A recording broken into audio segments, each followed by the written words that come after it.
किती जर तुम्ही इंजेक्शन मारलं तर इथलं मारलं इंजेक्शन इथं जायला वेळ लागेल. पहिली गोष्ट जातच नाही. इंजेक्शन जे प्रकार आहे हे आपल्या डोक्यात बिहारी युपी लोकांनी जे खालचे आलेत कर्नाटकाचे लोक त्यांनी डोक्यात भरवलं की नारळाला इंजेक्शन मारा, आंब्याला इंजेक्शन मारा. इंजेक्शन मारायचा प्रकार नाही. दुसरी गोष्ट हे जे तुम्हाला कोणी लिहून दिले बोल्टर डॉक्टर, हे बोल्टर बिल्टर काय काम करत नाही. ह्याला फक्त 100 ते 150 रुपयाचं सल्फर लागतं. सल्फर आपलं पावडर असतं सल्फरचं ते लागतं. आणि दुसरी गोष्ट ह्याला खत लागतो.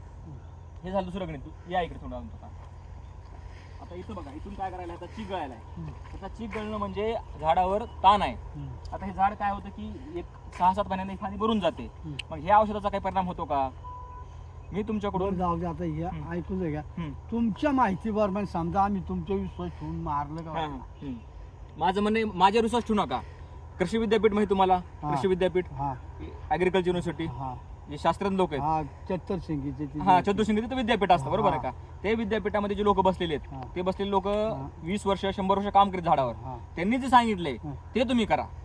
मी म्हणत नाही की माझं करा किंवा ह्यांचं करा. नाही ना, तुमचं बिन करू ना. बरं तुमचा तुम्ही आता सुरुवात केली ना की मोहर ऐकू घ्या, मोहर फळ गळणेपर्यंत हे तुम्ही स्वतः आम्हाला हे केलं पाहिजे. मी तुम्हाला मार्गदर्शन करू शकतो स्वतःहून, पण फवारणी करणं, औषध आणणं तुम्ही करायला लागेल बरोबर आहे. जसं भाऊला मी म्हणलं सोयाबीनला भाऊचं सोयाबीन होतं, मी भाऊला म्हणलं भाऊ सोयाबीनला रुपये खर्च करू नको.